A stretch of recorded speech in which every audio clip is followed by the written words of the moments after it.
Alhamdulillahirrahmanirrahim. Baik, Assalamualaikum warahmatullahi wabarakatuh. Selamat malam Bapak Ibu guru hebat di seluruh Indonesia. Jumpa lagi dengan kami kanal Suara Merah Putih Kasuari, kanal sebagai wadah untuk saling sharing dan tumbuh bersama. Perkenalkan saya Sulistia Budiwati, saya akan bertindak sebagai moderator pada acara webinar kali ini, hari Minggu tanggal 27 Juni tahun 2021. Bapak Ibu guru hebat yang hadir di room webinar kita dan di seluruh Indonesia, pada malam hari ini webinar kita akan mengusung tema tentang guru dan literasi digital. Peran guru sangat erat kaitannya dengan kemampuan siswa untuk berliterasi. Guru menjadi ujung tombak pemberantasan istilah defisit literasi. Komunitas yang memiliki literasi yang tinggi akan membentuk masyarakat yang cerdas, yang akan selalu menemukan solusi terbaik dari setiap masalah yang timbul. Bapak Ibu guru hebat yang dirahmati Allah, berkenalan dengan narasumber kita malam ini, memberikan gambaran tentang sosok wanita yang hebat, yang sangat aktif dan penuh dengan segudang prestasi. Tidak hanya di dalam negeri, tapi sepak terjang beliau juga sampai ke luar negeri, di antaranya Sri Lanka dan Thailand. Beliau juga sangat hobi dengan fotografi dan sebagian besar karya-karya beliau adalah meneliti tentang keunikan dari suku Korowai, Papua. Untuk lebih jelasnya, izinkanlah saya membacakan CV dari beliau. Nama beliau adalah Ridian Yasminta Wasaraka. Biasa dipanggil Ibu Dian Yasmin. Beliau lahir di Manokwari tanggal 4 Desember tahun 1980. Beliau sudah menikah, dan lebih kerennya lagi, beliau ini adalah putri asli dari Papua yang berasal dari suku Baham. Jika kita lihat dari CV-nya Bapak Ibu, ini sangat panjang ya. Kalau saya bacakan semua ini akan sangat lama.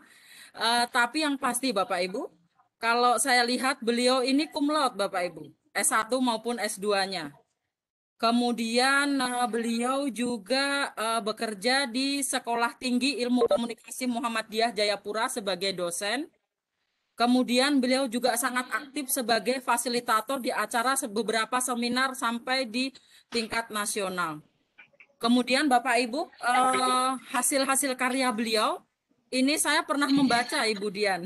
Jadi beliau menghasilkan satu buku namanya Perempuan Perkasa. Saya sudah membacanya, Alhamdulillah.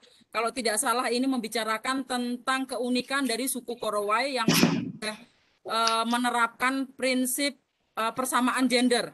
Walaupun jauh dari namanya modernisasi, beliau masih terpencil, tapi praktek persamaan gender sangat kuat di sana. Kemudian penelitian-penelitian beliau juga sangat banyak dan beliau juga aktif untuk menulis di jurnal-jurnal ilmiah. Pengalaman organisasi beliau juga sangat banyak Bapak Ibu. Ini tidak saya bacakan semua ya Bapak Ibu. Mengingat waktu, nanti kita perbanyak saja di diskusi untuk mengenal lebih dalam tentang beliau. Baik, kepada Ibu Dian, waktu dan tempat saya persilahkan Ibu untuk memberikan kami ilmu dari Manokwari ya, bukan Jayapura, dari Manokwari untuk saat ini. Baik Ibu, silahkan.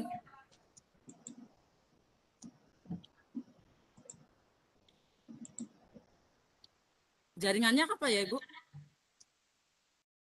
Ibu Dian?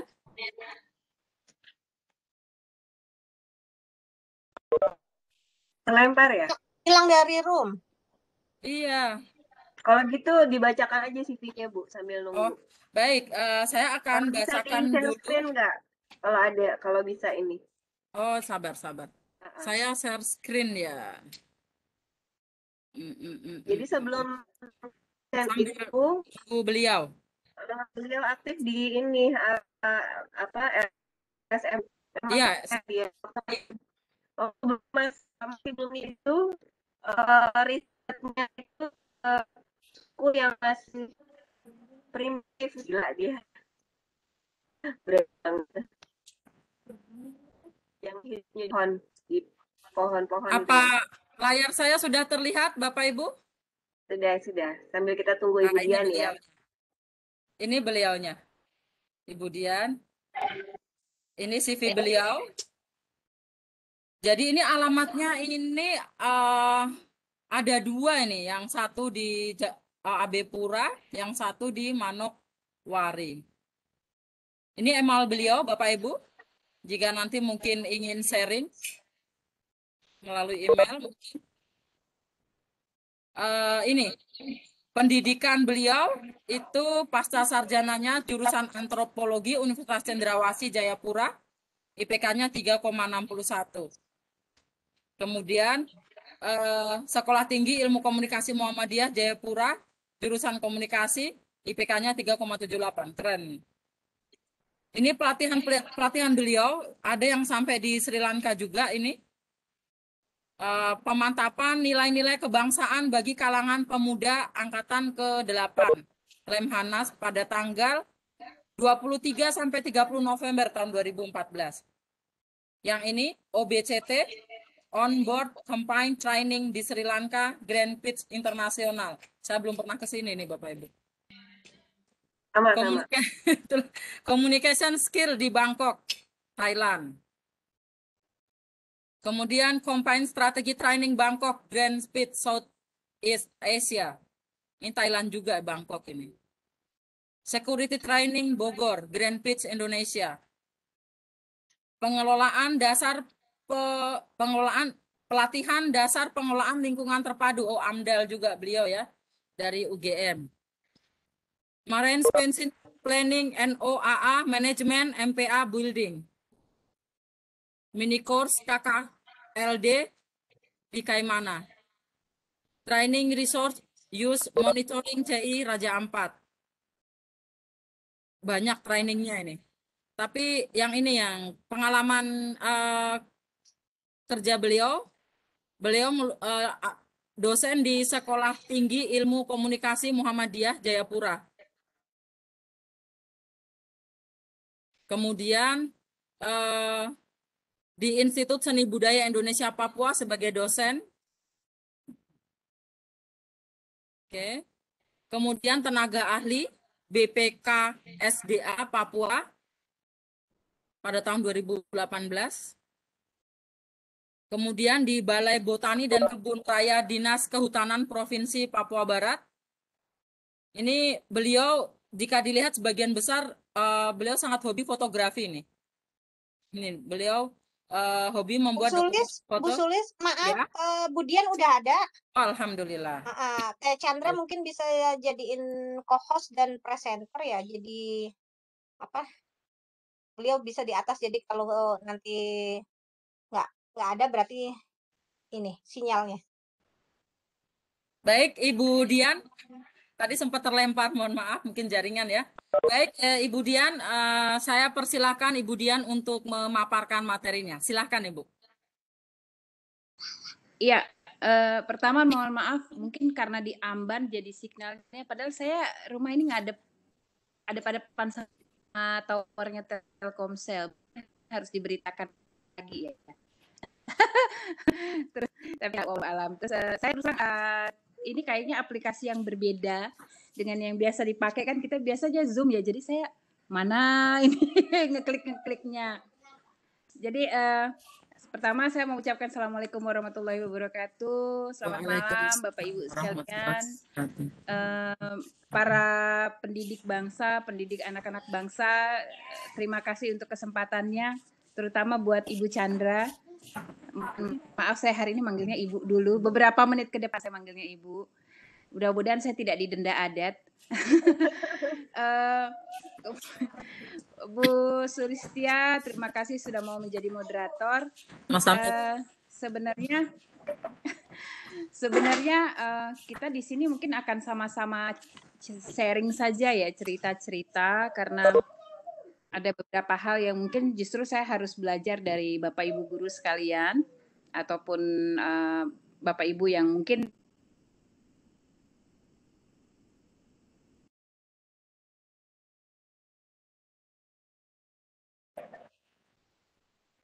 Aduh, jaringannya kayaknya nih, Bu.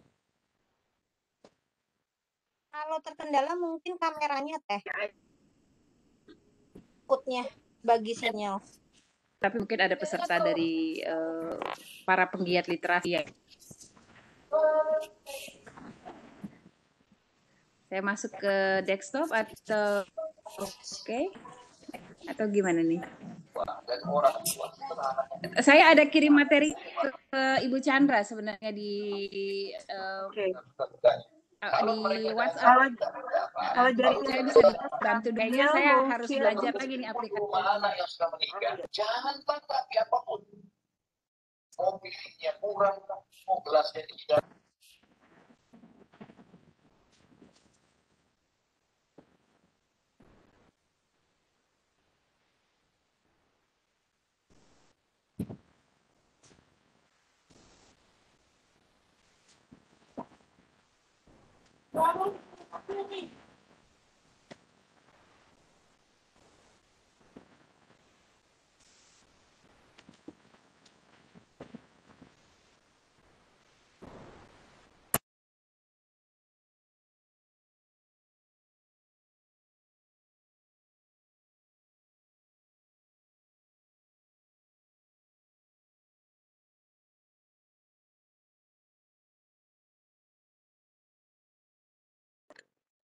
mau dibantu share screen, kemudian atau gimana? Bu Sulis, saya sudah kirim di grup Bu Sulis. Seperti kemarin kan saya juga gangguan pakai 2 device.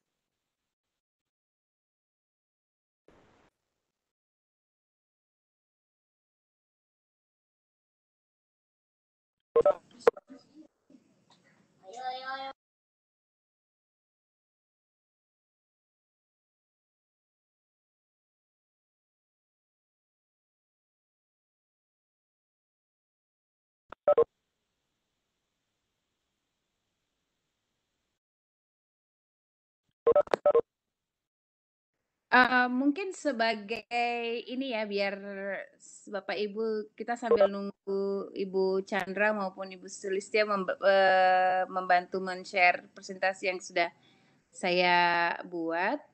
Mungkin Bapak Ibu apa bisa mendengar suara saya dengan jelas?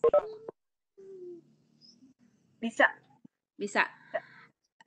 Ini ada satu, kalau diizinkan boleh kita bikin game sedikit ya Tante, lagi Ibu. Boleh enggak? Boleh. Boleh ya. Mungkin beberapa Bapak Ibu sudah ini tentang sapi dan susu.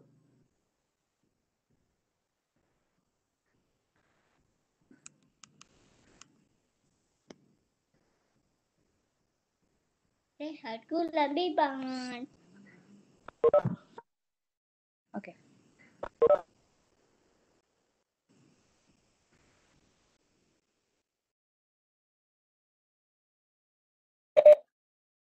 Suaranya Ibu tidak kedengaran. Ya, memang belum bersuara, Pak. Belum bersuara.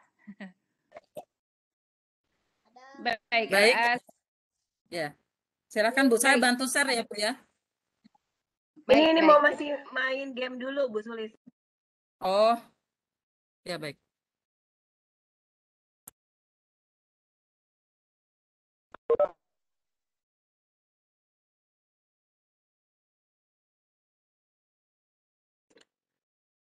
Suaranya, Bu Dian. Ya, baik. Ini tentang sapi dan susu. Kalau saya minta Bapak Ibu untuk mengikuti kata-kata saya. Sapi. Oke. Susu. Gimana? Susu. Susu sapi.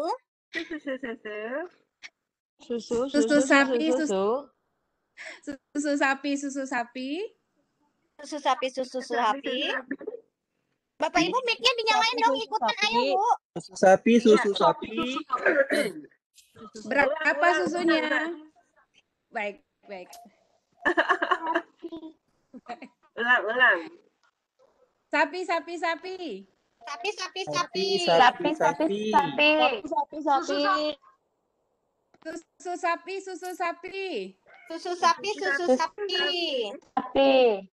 Susu. Berapa susunya? 6. 3. Empat. Saya ulang ya. 2. Sapinya susu sapinya 2. Oh, berapa susunya? Empat. Oke. Baik, sekali lagi ya. Ikuti kata-kata saya. Sapi. Susu sapi itu berapa sih sebenarnya? Sapi. Kayaknya harus ngintip sapinya dulu. Sapi punya susu berapa?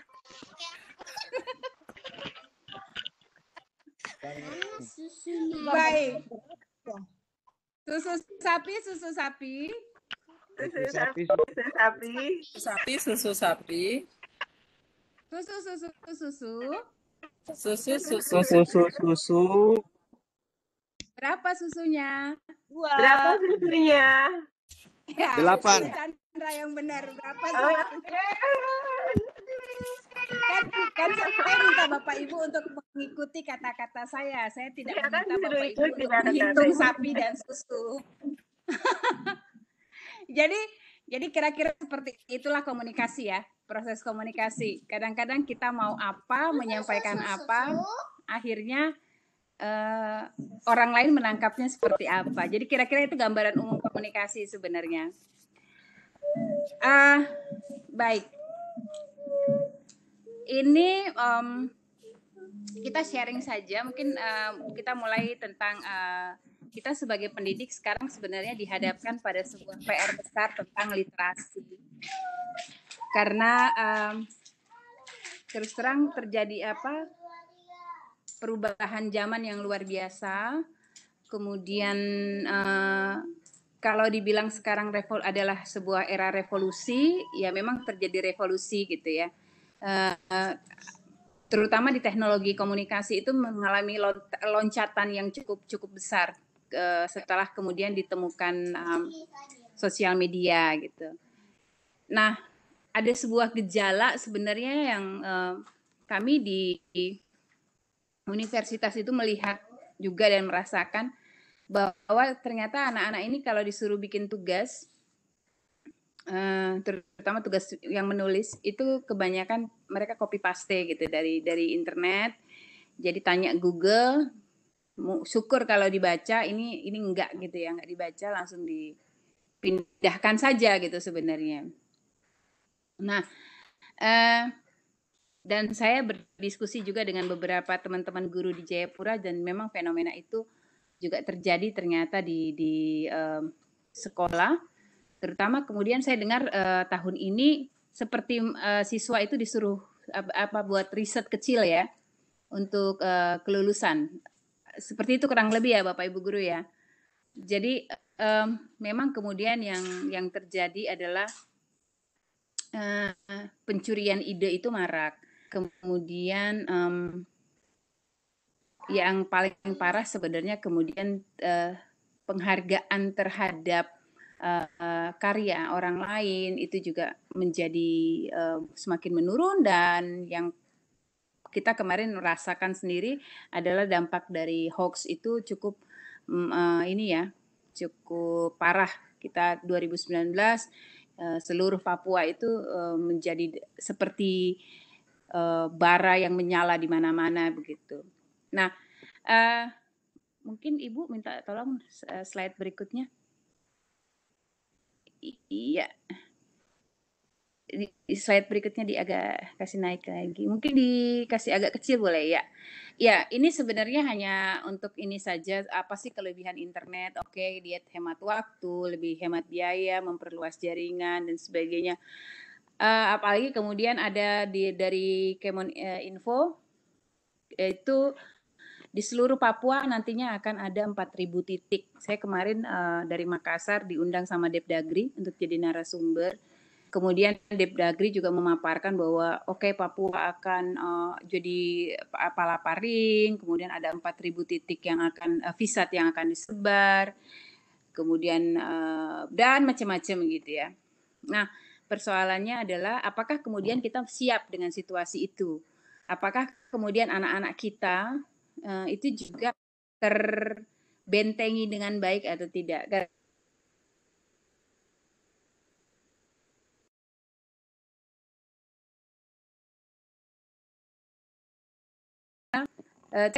Sebagai dampingan terhadap adik-adik yang menjadi korban dari seperti itu.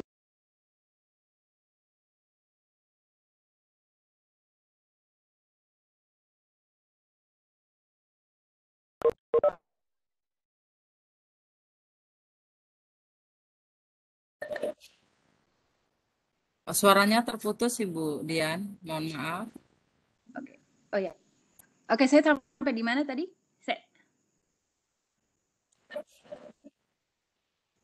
Kalau saya dengarnya tentang ini, Bu, apakah siswa kita siap menerima? Ya. Baik. Jadi kenapa pertanyaan ini muncul? Karena terus terang saya di Jayapura saya juga punya komunitas namanya Rumah Belajar Papua, dan kami juga selain melakukan edukasi tapi juga advokasi dan pendampingan terhadap anak-anak yang menjadi korban dari cybercrime ya, atau walaupun mungkin sebenarnya dia secara tidak sengaja, mungkin dia atas nama cinta, pacarnya minta fotonya dia, terus kemudian dia foto, terus kirim sebenarnya cuma mau ke pacarnya, tapi akhirnya jadi nyebar kemana-mana, dan sayangnya ini kami kategorikan sebenarnya sebagai double korban gitu. Dia dibully temennya, dikeluarkan dari sekolah, masa depannya hilang, terus kemudian juga privasi dia pasti terganggu ya. Karena sesuatu yang sudah kita posting di internet itu tidak akan pernah bisa dihapus. Dia akan selamanya di. Walaupun seperti saya, katakanlah saya bikin status, terus saya hapus, itu tidak sepenuhnya terhapus sebenarnya. Jadi ibarat kertas, ibarat buku ya, saya nyari-nyari buku jadinya. Ibarat internet ini buku, kemudian Bapak Ibu menghapus, itu sebenarnya sama sistem itu cuma dilipat begini. Cuma dilipat. Kita tidak lihat. Tapi sebenarnya kalau yang pinter, hacker yang benar, dia bisa tetap ini bisa terlacak. Itu pertama. Yang kedua, bisa di screenshot dan kemudian diposting ulang atau di download terus kemudian diposting ulang oleh orang lain gitu ya. Jadi ini memang situasi yang akhirnya sangat merisaukan karena kemudian pengetahuan ini ternyata tidak merata ada di semua siswa atau juga bahkan mungkin orang tua atau bahkan mungkin sesama. Saya terus terang ada teman dosen yang mungkin saking semangatnya ke luar negeri, dia posting foto dia dapat uang cash dolar gitu, terus difoto, tulis dia bilang my first dollar gitu. Ya, padahal beliau S3 gitu. Bayangkan seorang S3 tapi seperti itu. Padahal ini kan sangat membahayakan sebenarnya. Nah, boleh next slide-nya. Iya. Nah, secara umum sebenarnya yang di malam ini kita akan cerita tentang literasi digital. Secara umum sih sebenarnya itu kemampuan ini ya, Bapak Ibu pasti juga sudah update dan mungkin sudah punya pemahaman sendiri bahwa yang disebut sebagai literasi digital adalah teknologi informasi dan komunikasi untuk menemukan, mengevaluasi, memanfaatkan, membuat, mengkomunikasikan konten, informasi dengan kecakapan kognitif maupun teknikal. Itu pengertian secara umum. Next slide-nya. Ya, ini pendapat ahli tentang 8 elemen sebenarnya, 8 elemen esensial tentang literasi digital, yaitu pertama kultur, yaitu pemahaman ragam konteks pengguna dunia digital, kemudian kognitif, yaitu daya pikir dan dalam menilai konten ya. Nanti kita bisa diskusi banyak soal ini nih sebenarnya. Kemudian konstruktif, yaitu reka cipta suatu yang sifat aktual. Kemudian komunikatif, yaitu memahami kinerja jejaring dan komunikasi di dunia digital. Kemudian kepercayaan diri dan rasa tanggung jawab sebenarnya terhadap apa yang diunggah. Kreatif, kritis menyikapi konten, bertanggung jawab secara sosial. Itu ada 8. Nah, sementara kemarin Kemeninfo beberapa waktu lalu next slide-nya. Ada 4 pilar literasi digital ya Bapak Ibu. Kalau Bapak Ibu searching 4 pilar itu sudah ada materinya ada dan ya bisa di-download sebenarnya. Nah, ini 4 pilar tentang digital kultur, digital etik dan digital security. Nah, empat ini yang paling menyasar anak-anak kita itu sebenarnya ada di poin tentang digital security dan digital ethics. Saya termasuk sedih karena beberapa jam yang lalu, tidak sampai 24 jam, ada seorang anak muda, remaja, demi konten dia mengunggah video yang melecehkan ibadah sholat, ibadah cara sholat ya. Jadi dia sholat itu memeragakan sholat sambil ngerokok gitu. Setelah ditangkap, ditanya, dia bilang ya dia cuma mau cari perhatian seperti itu. Next-nya. Atau ya, ini situasi di Papua. Hasil penelitian Rumah Belajar Papua yang kami lakukan 2015, 2015, itu ternyata permasalahan di Papua itu ada 3 sebenarnya. Pertama tentang literasi yang sangat rendah. Literasi ini bukan hanya kemudian membaca buku hard book atau textbook, tapi bahkan buku-buku populer juga tidak terlalu diminati ternyata oleh anak-anak zaman now. Kemudian yang kedua itu tidak membaca tuntas. Ada mungkin Bapak Ibu kan ada punya kolega di SMA Kata ada. Jadi guru-guru di sana selama masa pandemi mewajibkan tiap hari siswanya itu membaca apa saja dan membuat report di Google Form. Sayangnya yang terjadi adalah anak-anak ini mereka demi mengejar laporan ke gurunya, mereka mencari buku apapun dan kemudian meng-copy paste review dari buku tersebut. Jadi saya tanya sama beberapa adik, jadi kamu punya guru bagaimana? Iya, yang penting kita baca saja, kita kasih masuk, kasih isi banyak-banyak gitu. Terus saya bilang, kenapa bisa begitu? Ya kita yakin kita punya guru juga tidak akan punya waktu banyak untuk periksa itu. Ya ini satu hal yang cukup menyedihkan karena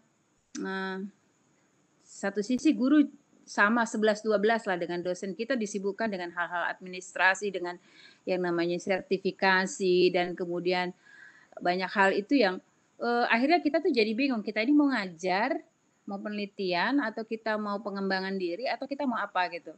Sementara kita juga punya kewajiban untuk mengurus rumah tangga kita sendiri, mengurus anak-anak, mengurus suami, dan sebagainya. Jadi anak-anak siswa-siswa itu bercerita seperti itu ke saya. Kemudian yang sedihnya lagi adalah ketika kita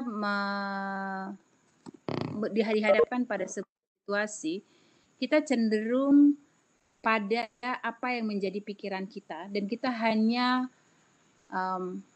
mencari informasi yang kita pikir sesuai dengan pikiran kita. Contoh, mohon maaf kalau ini sedikit berbau politik. Katakanlah saya pro Jokowi gitu ya.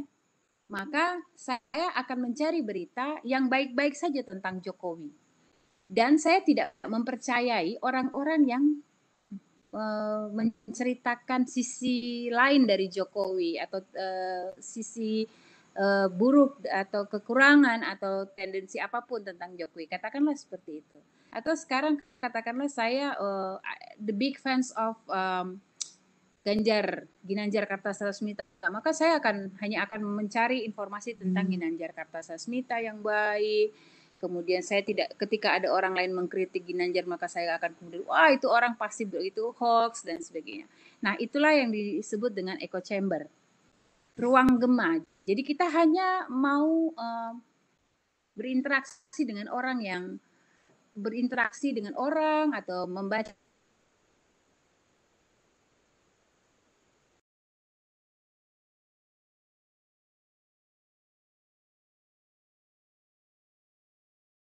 sesuatu yang di Papua.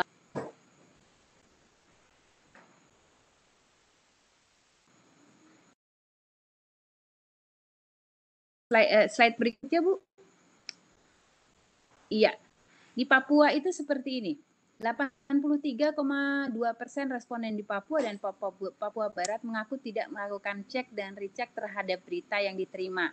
Dan semakin tinggi jika yang memberikan informasi tersebut adalah orang yang dikenal.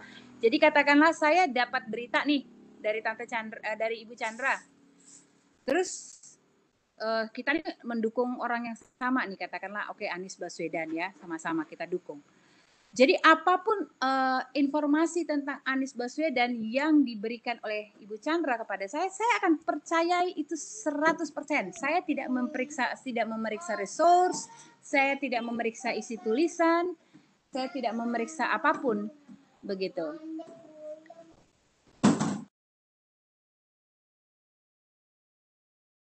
Nah, selanjutnya ini yang lebih ini lagi, 89,5% mengaku hanya melakukan konfirmasi berita pada sumber yang mereka percaya, seide, sependapat mereka, dan tidak mempertimbangkan sumber lain.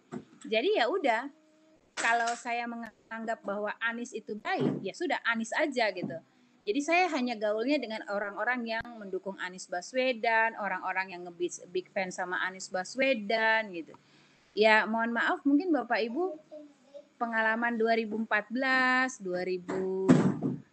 berapa kemarin kita pemilihan lagi, itu jujur saja berapa teman yang kita blok akhirnya hanya gara-gara persoalan masalah nomor 1 dan nomor 2 ya. Ini sesuatu yang sebenarnya secara psikologis itu, psikologi komunikasi itu sebenarnya tidak sehat. Ada namanya homofili dan bias konfirmasi. Jadi kita menolak informasi apapun yang bertentangan dengan sesuatu yang tidak seide dengan kita. Seperti itu. Next-nya. Iya. Katanya nih anak muda adalah tanah lempung, orang tua itu batu cadas. Kabar baiknya keduanya bisa dibentuk melalui pendekatan yang tepat. Next slide. Iya, ini proses komunikasi. Tadi Bapak Ibu kita udah main masalah sapi dengan susu sapi. Jadi memang harusnya akan seperti ini. Nah, di antara apa yang kita katakan dengan yang orang lain terima, itu ada kemudian yang disebut dengan rintangan komunikasi. Jadi maksudnya si penulis kadang-kadang A belum tentu diterima oleh si pembaca itu B. Karena mungkin latar belakang pendidikan, masalah letak geografis, masalah bahasa, masalah budaya, dan banyak-banyak macam lagi. Berikutnya. Nah, ini alurnya sampai kemudian dari orang mendengar, memahami, mengingat, mengevaluasi, dan kemudian feedback, terus bereaksi atas apa yang dilakukan. Nah, next-nya. Nah, yang terjadi di Papua adalah, mohon maaf ini saya ini.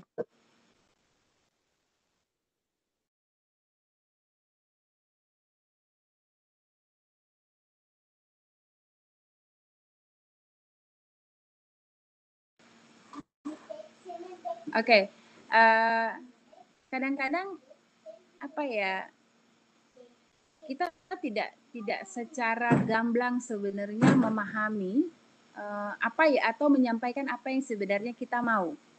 Katakanlah, oke, saya mau makan nasi goreng gitu.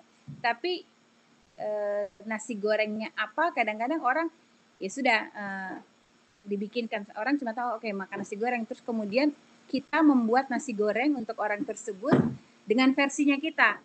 Ya buat saya nasi goreng itu harus pedas, asin, kemudian telurnya 2, terus dikasih suiran ayam. Padahal orang ini nggak suka daging ayam, mungkin dia lebih saya lebih suka nasi goreng ikan asar, mungkin seperti itu. Nah, tahapan-tahapan itu yang mungkin saat ini sedang terjadi di Papua, dan itu merata sebenarnya. Karena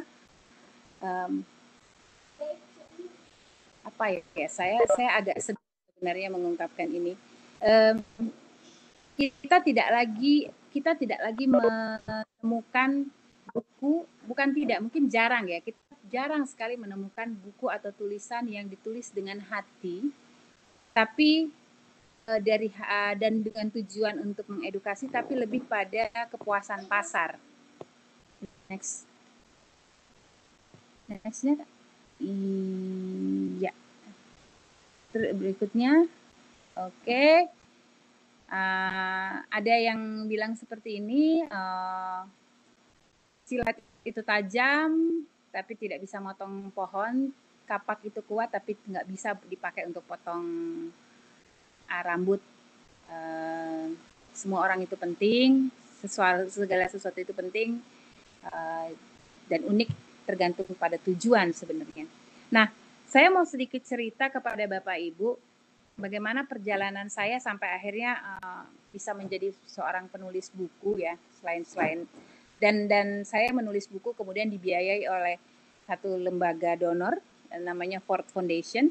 Itu saya dapat dana hibah lumayan, kalau di kursan ke rupiah itu 150 juta. Sesuatu yang sangat sederhana adalah saya ingin menulis tentang kebenaran, tentang suku yang saya sudah riset selama 15 tahun. Nah, tapi selama ini saya selalu tulis di Facebook. Terus kemudian salah satu adik, waktu itu dia masih jadi mahasiswa saya, dia bilang gini, kakak nulis-nulis di Facebook itu nggak akan dihitung sama Google. Saya bilang, maksudnya gimana? Iya, nggak bakalan dihitung gitu. Dihitung tapi mungkin ke slide yang keempat, kelima, keenam gitu, bukan di slide pertama. Jadi katakanlah kalau Bapak Ibu mengetik nama Dian Wasaraka, itu maka yang muncul di slide pertama itulah sebenarnya yang paling tinggi dicari orang sebenarnya. Nah, ya menulis di Facebook hal ini, dan bukan berarti tidak berkualitas. Menulis buku bukan berarti tahu semua hal, tapi kita harus memang menyesuaikan strategi dengan siapa kita bicara, saya bilang gitu ke dia. Nah, tapi untuk advokasi memang sebaiknya buku. Nah, next slide-nya. Sekarang saya minta Bapak Ibu, mari kita diskusikan mana yang harusnya kita dahulukan. Apakah kita membaca dulu, apakah kemudian kita mengerti dulu, baru kita menulis, atau apa yang harus kita lakukan? Mungkin kita bisa diskusikan ini. Ada pada ya membaca, menulis. Nanti kita bisa diskusi.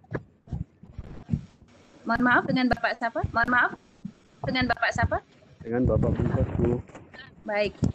Bungkos, menurut Bapak membaca. Nggih, Bu, membaca dulu. Kalau Bapak Ibu yang lain?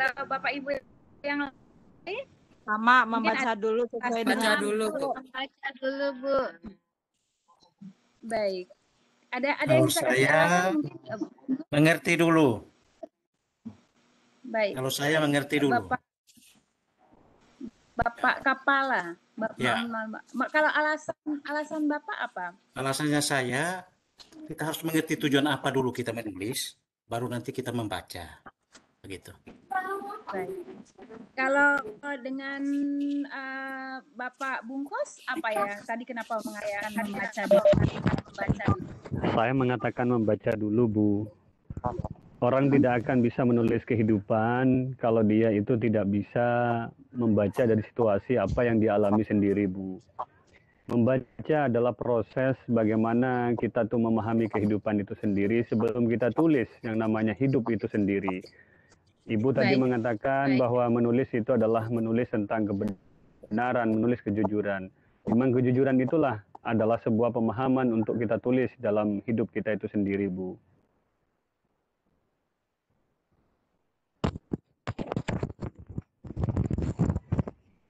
Terima kasih, Baik. Bu.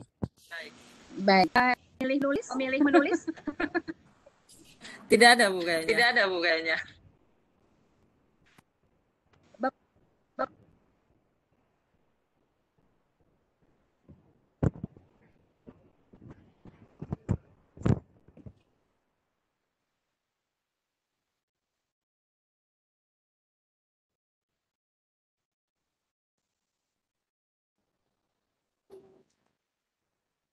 Ibu Dian, suaranya tidak terdengar. Maaf, Ibu. Oke. Ya. Saya terlalu bersemangat akhirnya kesentuh. Oh Baik. iya, Bu. Jadi mohon maaf Bapak Ibu guruku tercinta, yang terjadi pada anak-anak kita saat ini adalah mereka menulis duluan. Mereka membuat konten duluan. Mereka bikin video duluan. Mereka apa ya tingkatannya? Mereka aksi duluan. Mereka tidak peduli apakah yang mereka tulis itu adalah hoax. Mereka tidak peduli apakah yang video konten yang mereka buat itu mempermalukan bahkan ibu kandung mereka sendiri. Mereka tidak peduli apakah mereka mengerti ketika mereka bikin video tentang melecehkan gerakan-gerakan sholat. Itu apa namanya akan nanti dijerat sama undang-undang ITE. They don't care. Aku nggak peduli. Yang penting saya dapat like. Yang penting saya dapat perhatian. Yang penting saya dapat bahkan mungkin uang begitu ya. Nah, ini yang terjadi. Ini yang terjadi di anak-anak kita. Karena kemudian next slide-nya. Yang terjadi kemudian di generasi milenial yang dipentingkan adalah kuantitas. Jumlah follower yang banyak, jumlah subscriber yang banyak, jumlah like yang banyak, atau kalau dislike nanti pasti diturunkan sama YouTube, tapi kalau like yang banyak pasti justru dia akan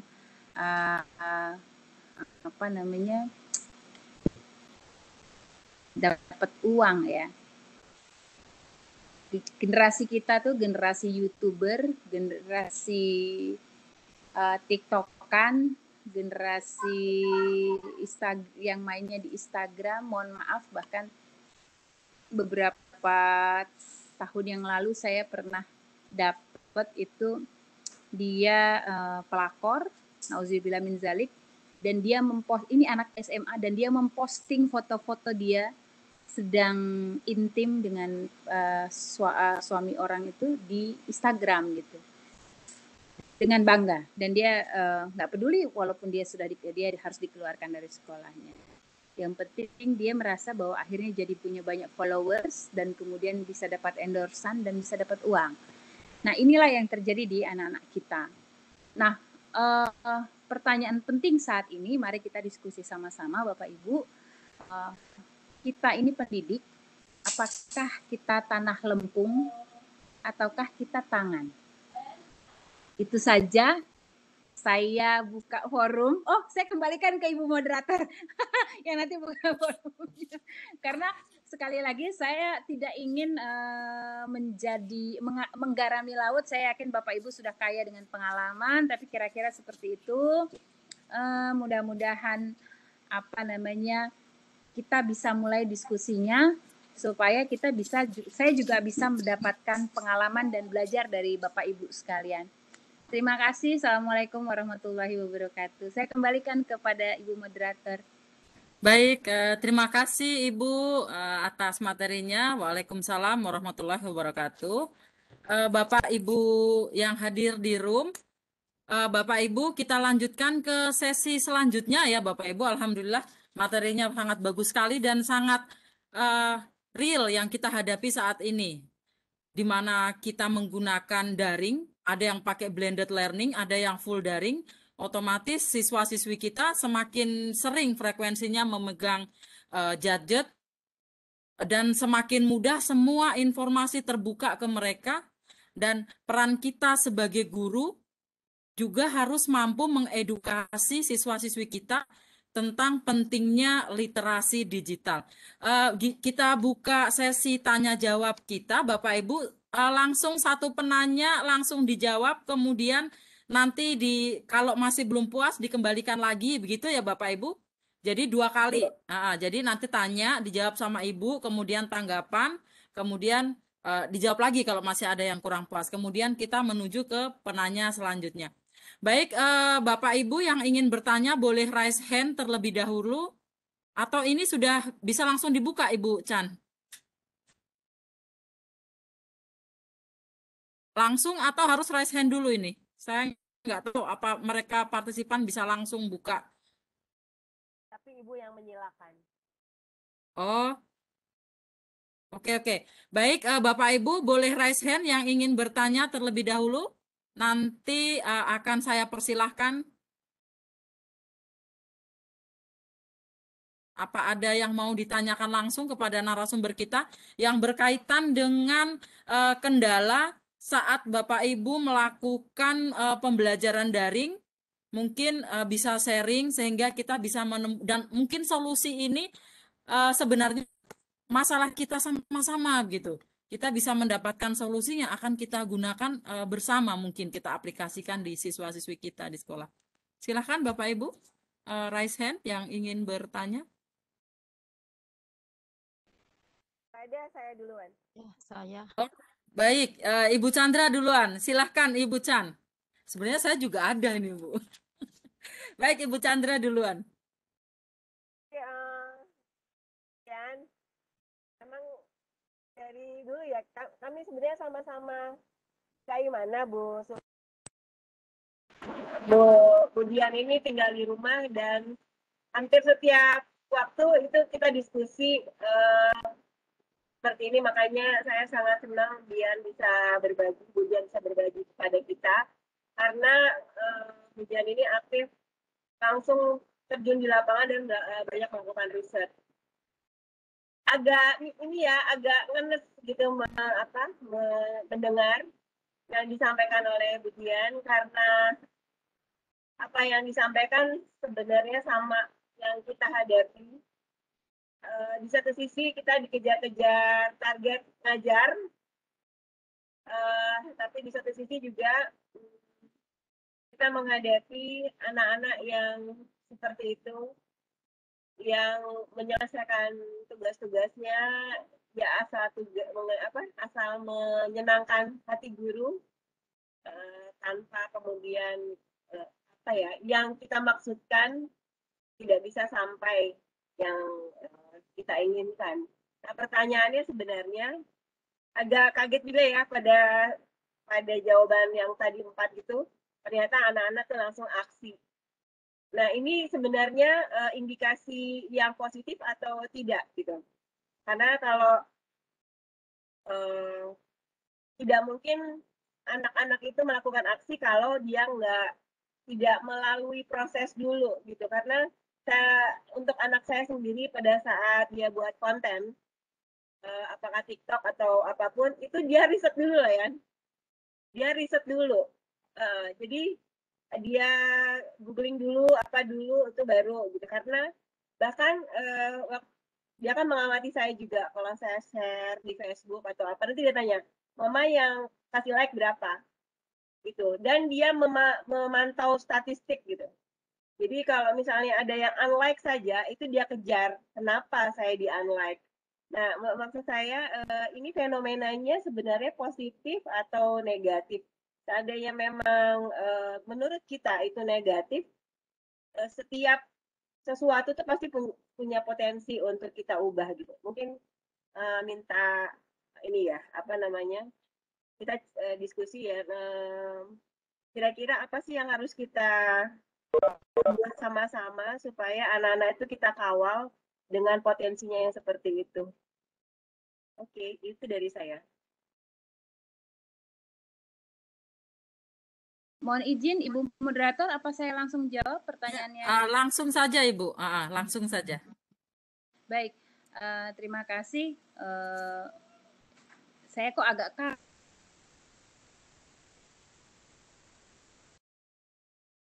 Ibu, jaringannya kaku ya, suara.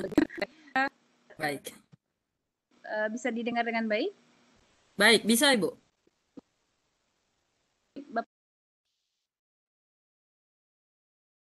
Maaf Ibu, suaranya tidak terdengar lagi. Atau cuma di saya ya?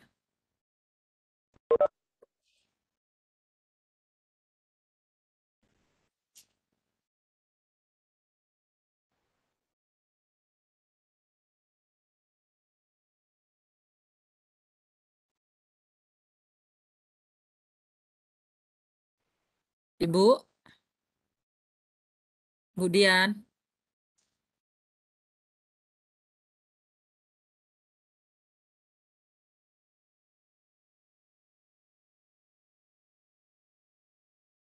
Kayaknya jaringan Ibu Dian agak kurang.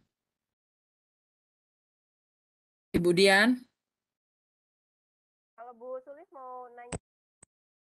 Mungkin teman-teman di Lain- kolom chat ada yang sudah ada menanyakan belum? pertanyaan ya di kolom chat ini ada yang bertanya dari Ibu Ai Marlina. Beliau mau menanyakan juga, maaf mau nanya, bagaimana cara kita menyikapi misal peserta pelatihan daring melalui proses LMS, Ibu Dian, dengan peserta orang dewasa,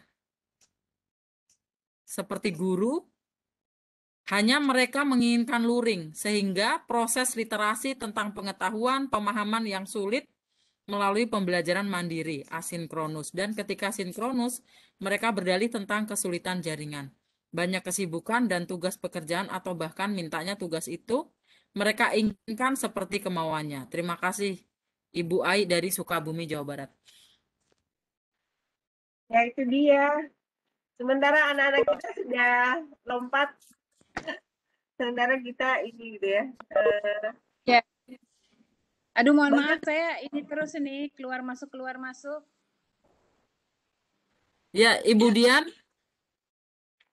Saya stop video saja mungkin ya, biar signalnya lebih Baik. bagus. Signalnya bagus. Ibu Dian mungkin bisa dijawab dulu pertanyaan Ibu Chandra, kemudian nanti ada pertanyaan di kolom chat, nanti akan saya sampaikan kemudian. Baik. Kalau menurut saya seperti ini mungkin. Tidak apa-apa mereka mulai saja gitu. Mungkin inilah waktunya. Ada situasi yang kemudian belajar dari kesalahan. Jadi nanti ketika dia bikin konten jelek, dia dihujat, dia kemudian pasti akan mencari rujukan. Ini yang terjadi di anak-anak yang kami dampingi ya, bahwa mereka bikin paling banyak itu di TikTok. Mereka bikin terus terang tarian-tarian yang rada-rada etis, terus kemudian mereka mulai pertama dapat like, tapi terus kemudian lama-lama mereka risih juga dengan mulai kan ada komentar-komentar yang bernada body shaming, seksis, seperti itu. Ketika itulah sebenarnya menjadi titik masuk kita sebagai pendidik untuk merangkul mereka. Jadi ini cerita dari kami di Jayapura. Beberapa siswa yang kemudian dikeluarkan oleh sekolah, kami cari ke kampung. Kami cari ke kampungnya, kami advokasi, kami jelaskan ke sekolah. kami yakinkan ke guru-gurunya bahwa mengeluarkan anak ini dari sekolah bukan solusi gitu. Bahwa oke lah dia mungkin melanggar moral atau melanggar apapun yang merupakan komitmen dari sekolah atau komitmen masyarakat, ya manusia memang tempatnya salah. Tapi kalau kita buang dia, kita putuskan masa depannya dia, itu sama dengan kita akhirnya membuang batu yang ternyata di dalamnya itu ada berlian seperti itu. Kita nggak pernah tahu potensi seseorang. Jadi kalau menurut saya secara pribadi tidak peduli dia mau mulai dari mana. Ada orang-orang tertentu yang mungkin dididik secara baik di keluarga, mungkin orang tuanya adalah orang tua yang terpelajar. Jadi dia terbiasa dengan situasi membaca di rumah, diskusi di rumah. Tapi mungkin ada juga anak-anak yang mereka mungkin secara materi dicukupi harta bendanya, tapi tidak mendapatkan kecukupan kasih sayang. Akhirnya mereka melakukan hal tersebut untuk mendapatkan perhatian sebenarnya. Nah, bagi saya atau apakah dia mau menulis di luar, pengalaman sebenarnya, pengalaman kami di rumah belajar Papua, apakah dia mau bikin konten di luar, apakah dia mau menulis naskah di luar, tidak apa-apa, nanti dia akan belajar dari pengalaman. Ketika dia bertanya, kita bisa menjelaskan bahwa kesalahanmu adalah di sini. Jujur saja, saya memang mengajar mata kuliah fotografi di kampus Unipa, di UMP, dan memang fotografi itu bukan sesuatu yang sifatnya teori, dia harus praktek. Nah, dan proses belajarnya itu melalui sesuatu yang salah, seperti itu. Jadi Ibu, pendapat saya seperti itu. Mudah-mudahan bisa dilengkapi lagi dengan pengalaman Bapak Ibu yang lain dalam proses belajar mengajar. Saya. Bu Chan, ya baik. Ibu Chan, gimana Ibu Chan? Ya, saya sedikit setuju, terutama dengan yang sedikit setuju ya, dengan yang bahwa kita nggak boleh buang anak yang salah. Jadi saya termasuk yang kalau ada anak yang dikeluarkan, itu saya termasuk yang sedih gitu. Karena berapa kali saya memperjuangkan anak-anak untuk tidak dikeluarkan. Karena sekolah itu kan tempat untuk mendidik anak gitu. Ketika kita tidak mampu, kok kita mengeluarkan dia gitu. Kalau dia sudah di luar, terus siapa yang mau didik dia? Jadi itu juga pertentangan batin. Tapi benar bahwa kita di sekolah itu punya sejumlah peraturan, dan untuk mengeluarkan anak itu tidak mudah, kita melalui rapat Dewan Guru. Mungkin yang perlu menjadi pemikiran kita bersama adalah berarti regulasi atau peraturannya itu yang harus kita sesuaikan, harus adaptif gitu. Sesuaikan dengan anak, biar anak lebih jahat. Sebentar, saya ya, contoh misalnya sekarang ini kan ada corona jenis baru ya, yang kemungkinan kita akan kembali ke PJJ seperti dulu lagi. Nah, ini juga menjadi satu pukulan juga kepada kita semua untuk kita kembali lagi berjarak dengan anak-anak.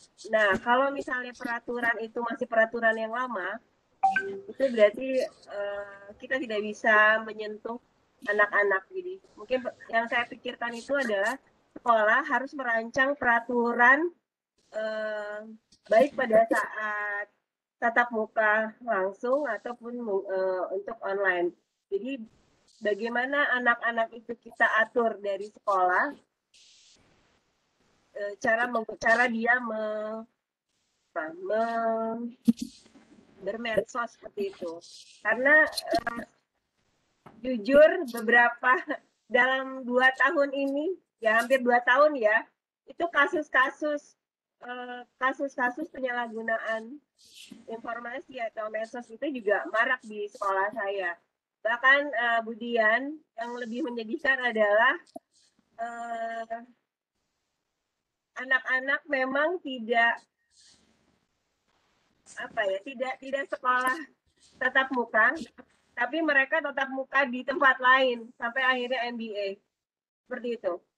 Nah ini juga menjadi pemikiran kita bersama. Ini kita harus gimana gitu. Kita bisa mengawal anak-anak. Oke, ini memang masanya, tapi bagaimana kita membuat satu regulasi kayak gitu untuk bisa menjaga anak-anak. Itu dari saya. Tapi teman-teman lain punya ide yang lain, pendapat yang lain. Terima kasih ya. Baik, Ibu Dian, bagaimana? Jadi kita 2 kali ya, kemudian kita ganti ke yang selanjutnya.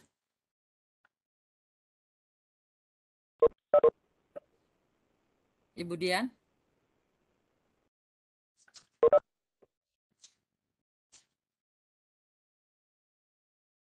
Ibu Dian.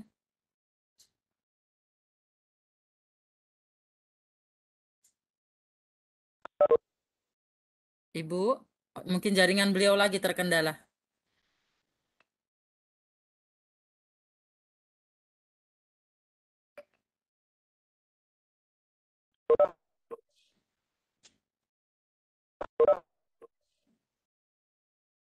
Baik, Bapak Ibu, sambil menunggu Ibu Dian terkoneksi kembali, mungkin benar ya, itu masanya anak-anak. Sama saat kita punya anak yang mau belajar mengerti tentang lingkungan, mereka sangat ceroboh. Mereka tidak takut untuk mencoba, berbeda dengan kita. Kalau kita mau melakukan sesuatu, pasti kita berpikir, ini efeknya apa, ini akibatnya apa, kemudian ini keuntungannya apa. Tapi kalau anak-anak tidak, mereka akan mencoba menggunakan indera perasa mereka. Kalau anak kecil itu semuanya diisap, dia tidak peduli itu kotor, itu bersih, begitu ya. Itulah dunia anak-anak dan itu juga yang kita alami dengan anak-anak kita gitu. Tapi jujur ada positifnya juga, justru anak-anak itu lebih cepat cerdas dari sisi digitalisasi. Contoh saja, anak saya itu lebih cepat sekali memahami tentang suatu aplikasi yang dia suka, entah itu mengedit gambar, mengedit video. Dia tidak takut itu rusak. Nah, itu keuntungannya. Nah, tapi di mana peran kita sebagai orang tua? Jadi ibaratnya seperti ini. Seandainya ada orang dia sudah berlari dan kita ketinggalan menggunakan mengikuti atau menggunakan sepatu terlebih dahulu, maka yang bisa kita lakukan adalah kita lari sambil pakai sepatu. Jadi sementara anak itu berusaha untuk mengerti sekitarnya tentang digitalisasi, kita juga harus berusaha mengikuti kecepatannya dengan memberikan edukasi. Kita memberikan edukasi kepada peserta didik kita tentang bagaimana security-nya, bagaimana regulasinya untuk berliterasi di bidang digital. Ibu Dian, apa sudah bisa terkoneksi, Ibu? Mohon maaf, Ibu Dian, apa sudah bisa masuk?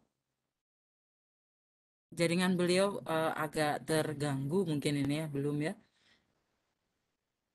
Jadi ini sambil nunggu mungkin ada yang mau sharing lain?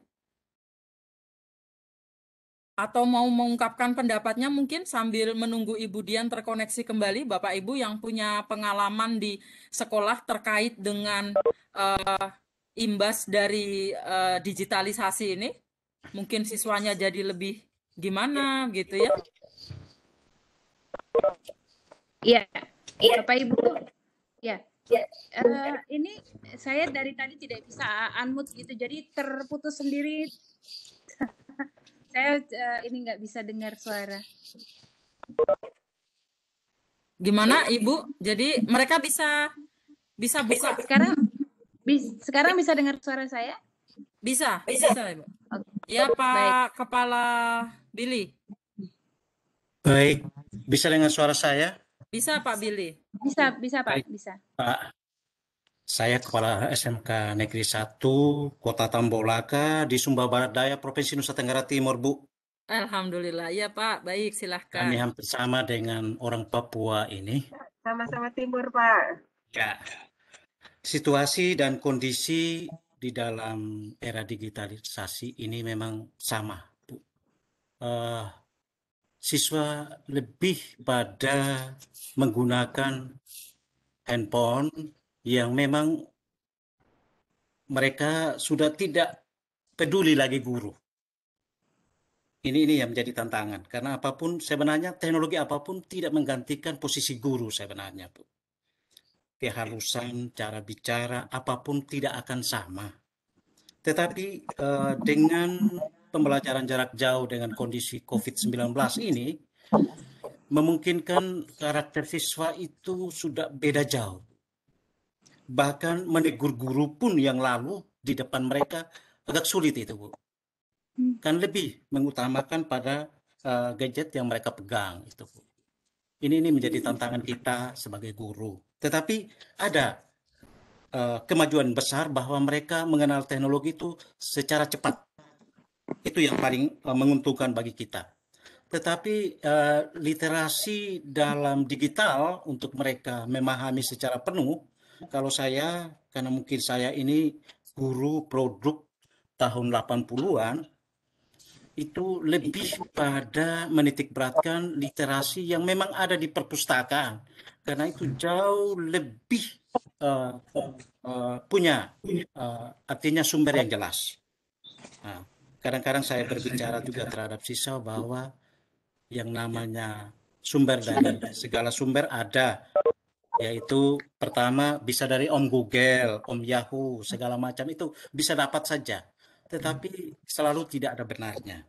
Kenapa? Karena tidak ada sumber yang jelas. Itu bisa menjadi hanya tulisan perorangan yang kebetulan punya pikiran yang baik, dia menulis. Tetapi seyogyanya untuk mendapatkan sumber yang jelas itu harus dari perpustakaan sekolah, begitu. Namun yang terjadi di anak-anak kita itu tidak sama sekali menyentuh yang namanya perpustakaan sekolah. Apalagi di situasi pandemi ini kan tidak mungkin kita masuk pada perpustakaan lagi. Nah, ini yang kendala. Tetapi yang terjadi pada saat ujian semester, Bu, anak bisa hadir semua. Karena saya di sekolah itu pada saat ujian kenaikan kelas itu menggunakan tatap muka. Tapi mereka hadir. Tetapi selama proses yang terjadi, kami di Sumba, khususnya Sumba Barat Daya, di kabupaten ini, selama proses ini tidak ada pembelajaran daring. Mulai dari tahun 2019 Maret itu hanya berlangsung selama 1 bulan dengan kondisi 1-2 yang terpapar virus corona, tetapi itu hanya berlangsung sebulan. Sesudah itu kami pembelajaran terbatas sudah karena tidak terlalu banyak, karena dengan menggunakan protokol kesehatan yang sangat ketat di sekolah, lalu kami sistem shift-shiftan sehingga memungkinkan kami untuk tatap muka seperti biasa. Kendalanya anak dibuai dengan kabupaten lain tetangga yang terpapar lebih banyak COVID-19 sehingga mereka sebenarnya mengikuti cara mereka dan akhirnya mereka tidak terlalu peduli untuk sekolah tatap muka, begitu.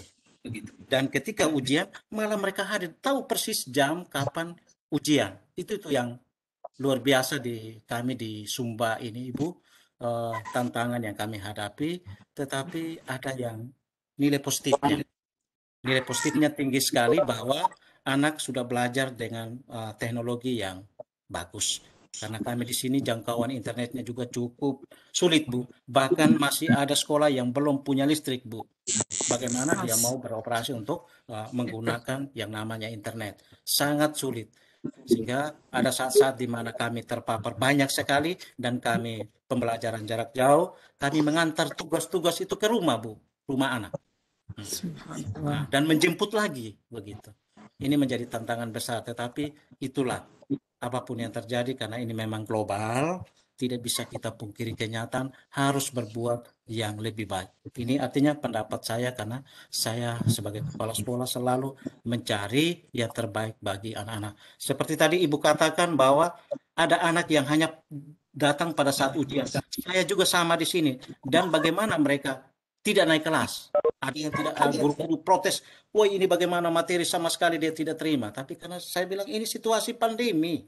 Saya bilang tidak bisa kita lepaskan anak-anak begitu. Apalagi yang didik mereka kalau mereka di luar. Begitu. Itu saja Bu, saya kembalikan. Bukan bertanya ini karena masih share selagi Ibu Dian belum menanggapi. Baik. Baik Pak, Alhamdulillah Pak Billy, ya Allah. Dan sebenarnya masalah yang dialami di daerah Bapak tidak jauh beda dengan beberapa di wilayah Papua Barat ya Pak ya, yang belum ada lah, bukan tidak belum ada jaringan internet, ataupun jika ada kadang-kadang jaringannya kurang bagus ya. Tapi memang kita guru itu dituntut apapun situasinya kita harus bisa mencari solusi ya Pak. Seperti Bapak tadi harus mengantar tugas kemudian menjemput kembali. Ya, alhamdulillah itu sangat luar biasa ya. Mohon maaf Ibu Dian, apa sudah bisa terkoneksi Ibu? Ya, saya sudah bisa koneksi. Saya sudah ikuti dari paparan Pak Billy. Alhamdulillah, ya betul. Ibu Dian, mungkin Ibu Dian bisa share kepada kita semua yang hadir tadi berkaitan dengan pernyataan Pak Billy bahwa ada beberapa situs-situs mungkin yang kurang jelas. Mungkin Ibu bisa bagi tips bagaimana cara kita sebagai guru untuk mengedukasi siswa untuk mencari konten-konten mana yang itu jelas sumbernya gitu Bu, caranya gimana supaya oh ini penulisnya jelas, oh ini dia diakui kayak gitu Bu. Terima kasih Bu. Baik, Bapak Ibu, saya borong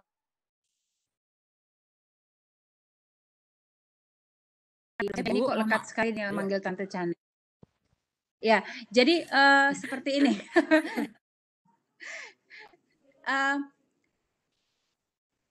Pertama, memang ini menjadi concern kita sama-sama, tapi saya masih percaya bahwa hati itu disentuh dengan hati gitu. Ketika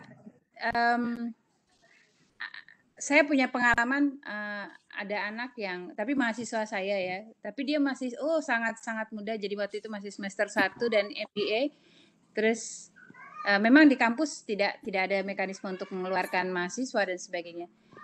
Terus tapi dia sendiri akhirnya merasakan bagaimana dampak dari apa yang dia lakukan gitu, bahwa dia harus kerepotan bawa bayinya ke kampus, terus bangun tengah malam dan sebagainya, hal-hal yang mungkin tidak bisa digantikan oleh orang lain walaupun mungkin orang tuanya tuh cukup mampu menyediakan pembantu, tapi masalah menyusui, terus ikatan batin dan sebagainya. Terus kemudian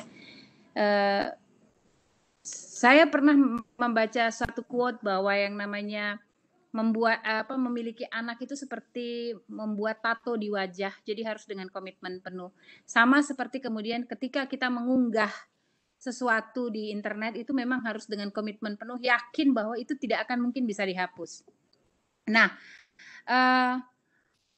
maka saya kadang-kadang akhirnya membuka rumah saya itu sampai jam 3 pagi, jam 4 pagi, kadang-kadang adik-adik itu datang dengan berbagai permasalahan dan cerita dan curhat.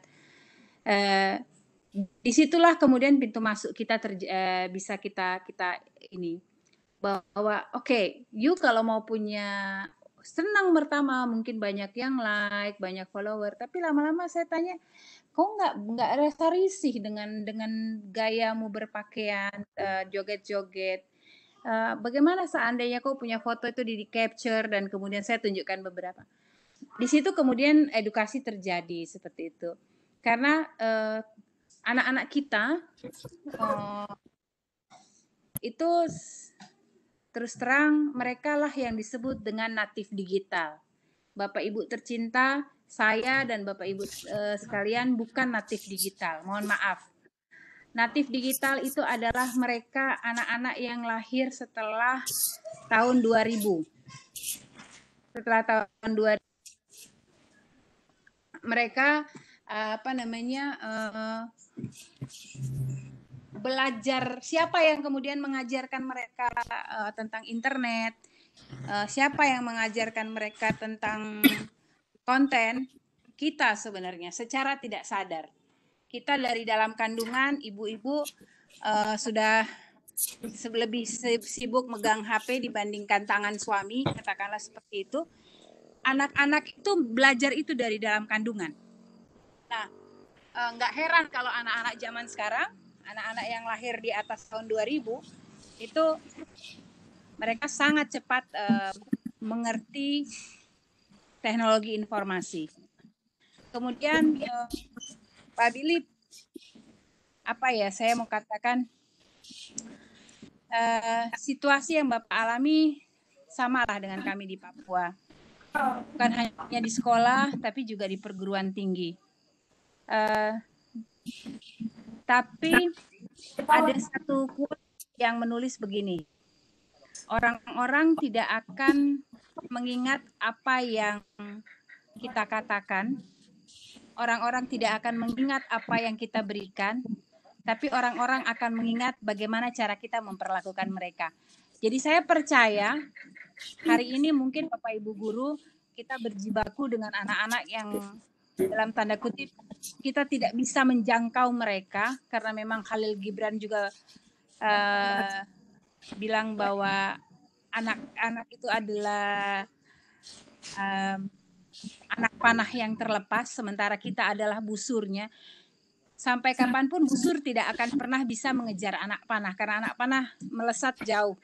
Tetapi busur bisa mengendalikan anak panah. Nah, apa yang dikatakan Bu Sulistia, mungkin saya bisa sharing. Ibu, pertama kalau mau melihat apakah, ini kita bicara tentang digital security ya. Insya Allah kalau seandainya nanti saya diizinkan lagi untuk berbagi, saya mau mungkin ada satu sesi khusus nanti kita bicara khusus tentang digital security. Karena memang di Rumah Belajar Papua kami ada adik-adik yang punya resource untuk itu. Mereka sudah sampai tingkatan developer, hacker, mereka sangat mengerti bagaimana keamanan digital sebenarnya. Nah, Bapak Ibu, pertama yang harus Bapak Ibu lakukan adalah ketika search engine di Google, maka lihat kalau di bagian yang kalau ada apa sih istilahnya URL ya, itu kalau katakanlah kita ketik katakanlah media Indonesia, maka di situ nanti Google akan ada tanda gembok kecil. Biasanya jadi ada tanda panah ke kanan, tanda panah ke kiri, terus kemudian ada reload yang tanda panah memutar, kemudian di sebelahnya ada gembok, gambar gembok. Kalau Bapak Ibu searching di media seperti itu. Nah, kalau Bapak Ibu melihat tanda gemboknya itu dikasih silang merah, jangan coba-coba masuk. Karena berarti akun tersebut tidak diverifikasi oleh Google dan kemungkinan itu mengandung malware. Jadi berbahaya. Bisa jadi Bapak Ibu ketika Bapak Ibu men-searching atau mengambil informasi atau membaca informasi dari situ, ada hacker yang masuk dan mencuri data Bapak Ibu di komputer. Bapak Ibu bilang gini, loh kok bisa? Kan saya, ya inilah yang disebut dengan teknologi informasi karena kita semua terhubung. Komputer saya saat ini sebenarnya terhubung dengan seluruh komputer Bapak Ibu yang ada di dalam room ini. Semua ini. Ada sekian orang ini. Ada seberapa? 20 atau 30? Saya 48. bisa ada 48. Ya, ada 48. Saya bisa saja ketika Bapak Ibu sedang ngobrol dengan saya bisa saat ini mencuri data Bapak Ibu. Pada tingkatan tertentu saya bahkan mungkin bisa mematikan dan menyalakan mikrofon, mematikan dan menyalakan kamera Bapak Ibu seperti itu. Dan itu sesuatu yang kadang-kadang kita tidak sadar ya. Ketika selesai menggunakan laptop, kita kebiasaan membiarkan laptop itu terbuka, apalagi di kamar, kemudian kita ganti baju. Beberapa teman-teman itu kami menemukan kasus seperti itu. Loh, saya itu di sini loh, saya nggak ini situasinya waktu itu. Ternyata dia difoto melalui laptopnya dia. ini mengerikan sekali memang. Jadi saran saya kedua, ketika Bapak Ibu selesai menggunakan laptop, matikan secara total. Shutdown, tutup laptop. Paling baik adalah sebenarnya memplug ban mikrofon juga sebenarnya. Tapi itu sebenarnya untuk teman-teman yang seperti di Komnas HAM itu mereka sudah sampai tingkat security-nya seperti itu ya. Kamera juga mereka kamera laptop di lakban gitu. Tapi kalau saran saya nanti kalau seandainya selesai dari kegiatan ini nih, Bapak Ibu jangan lupa sign out, matikan komputer, matikan secara total, jangan cuma dalam posisi standby, kemudian tutup laptopnya. Satu itu mencegah orang mengintip, tapi yang kedua juga jangan sampai kesenggol, jatuh dan sebagainya, itu lebih parah ya. Nah, yang ketiga adalah perhatikan biasanya kalau sumber tulisan itu nggak jelas, itu biasanya mereka tidak menurut siapa gitu, profesor siapa.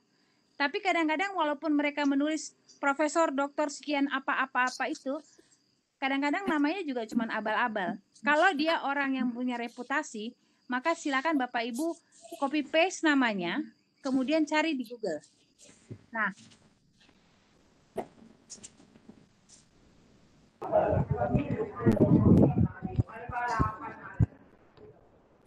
kalau kalian sendiri sebagai seorang Arab yang mendengar nama saya Ridian Yasminta Wasaraka, itu nanti akan muncul. Saya punya di Forlab di situs entah itu situs perguruan tinggi, situs pemerintah, kemudian ada pemberitaan di media massa, itu biasanya seperti itu. Apalagi kalau menyangkut penelitian yang fenomenal ya, itu seharusnya dia mendapatkan highlight dari media massa yang cukup baik sebenarnya. Atau minimal dia punya jurnal. Nah, mungkin tips-tips itu yang bisa saya bagi ke Bapak Ibu supaya minimal kita mengarah pada tulisan dan sumber yang tepat. Itu Bu. Selanjutnya saya kembalikan. Baik, terima kasih Ibu Dian atas tips-tipsnya Bapak Ibu. Jadi itu yang bisa kita lakukan, mungkin kita bisa mengedukasi siswa-siswi kita. Maaf Bu, menyambung. Kalau kita misalkan kita membuka situs web, terus kemudian ada tulisan not secure gitu ya di sampingnya, apa itu aman Bu situs web tersebut? Itu sudah tidak aman, pasti tidak aman. Sebaiknya tidak usah diteruskan. Begitu. Baik, Bu. Termasuk juga Bapak Ibu, mohon maaf, hati-hati mendownload aplikasi dari Google Play atau App Store karena silakan searching. Saya baru baca kemarin ada 3 sampai 4 aplikasi yang ternyata mereka menggunakan itu untuk mencuri data pribadi dari pengguna ponsel. Jadi kan kita di handphone kadang-kadang kita nyimpan nomor rekening, password. Nah itu mereka bisa itu melalui aplikasi. Jadi Bapak Ibu sangat betul-betul sangat hati-hati, terutama game ya, itu benar-benar harus hati-hati untuk mendownload. Kalau seandainya bagi saya seandainya tidak penting-penting amat, nggak usah di-download. Salah satu ciri handphone kita itu disusupi malware adalah handphone kita tuh cepet banget baterainya habis. Itu salah satu ciri perasaan tuh saya kok biasanya tuh 2 hari baru ngecas, terus handphonenya ini handphone baru. Biasanya 2 hari, kalau pemakaian normal 2 hari atau 2 hari setengah lah baru ngecas. Ini kenapa baru setengah hari udah ini nih udah harus ngecas lagi gitu. Itu salah satu ciri bahwa Bapak Ibu punya handphone sebenarnya sudah disusupi malware, jadi sebaiknya install aja ulang semua.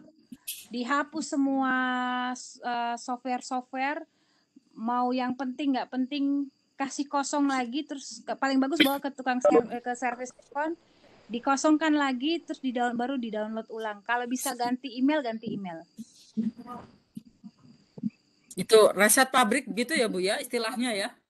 Bukan, di ini, dihapus semuanya. Oh, Jadi apa namanya, Facebook-nya di-uninstall, Google Chrome-nya di-uninstall, kalau bisa di-uninstall ya, yang bisa di-uninstall semuanya, baru kemudian kita ganti password.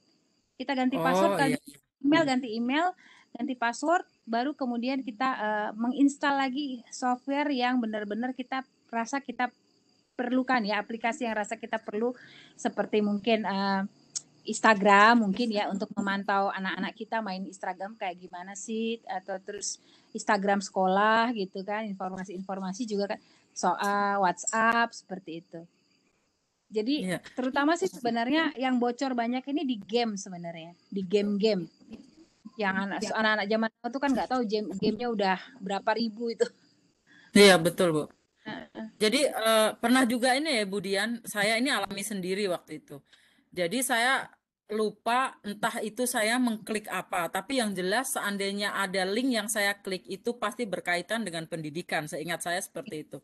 Tapi Ya. pernah satu kali jadi Facebook saya itu dia men-share film-film tidak benar begitu.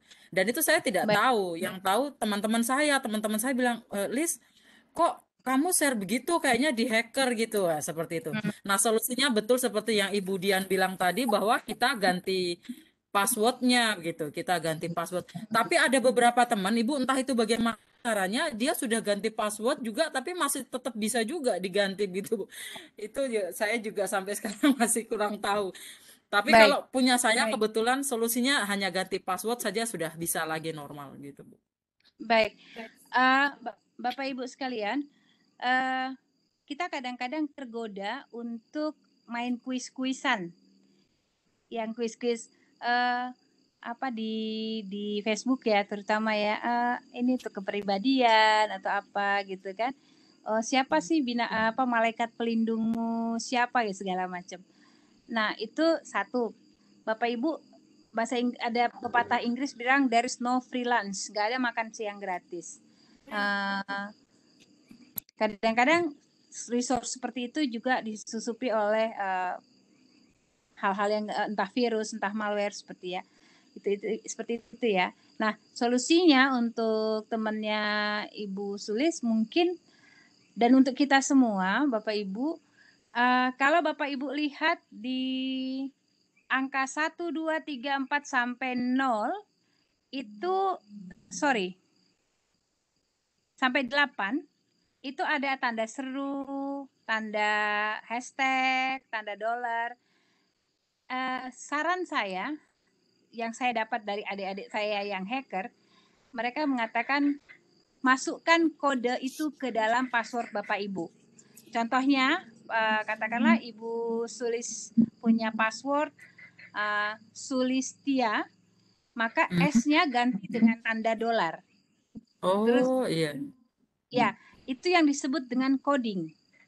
Ketika kita membuat password dengan coding, maka kita seperti membuat tato di tubuh kita. Itu akan lebih susah dibaca oleh hacker sebenarnya. Dan jadi pakai yang tanda di atasnya angka-angka itu ya, Bu ya? Iya.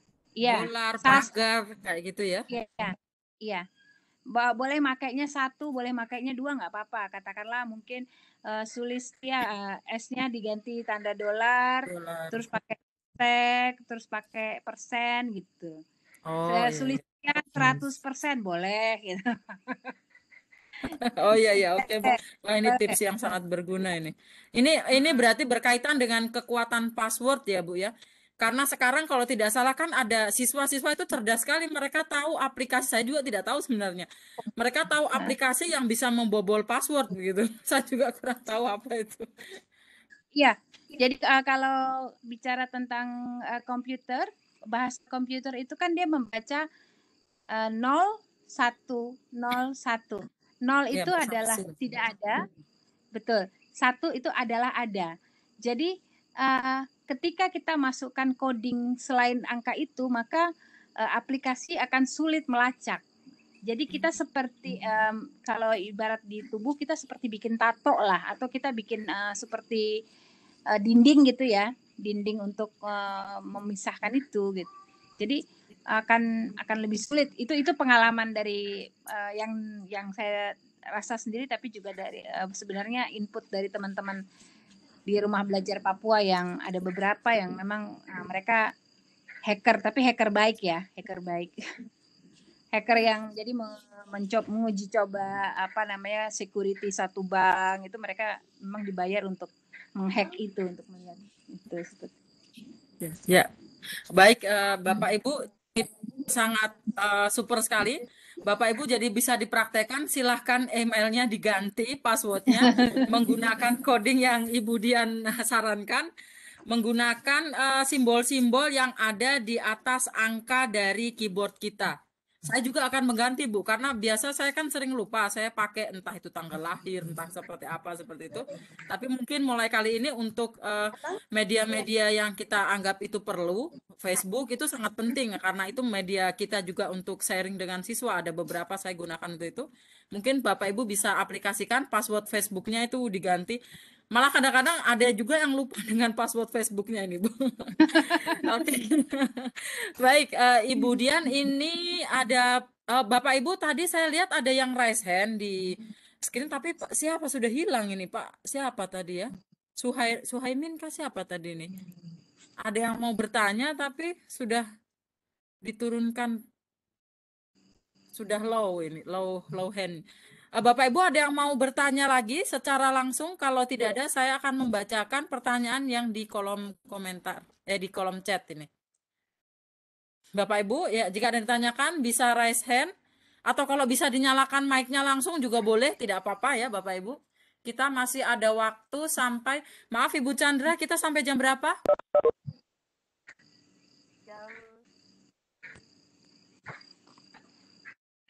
Ini sudah jam 9 Bu, sampai jam berapa?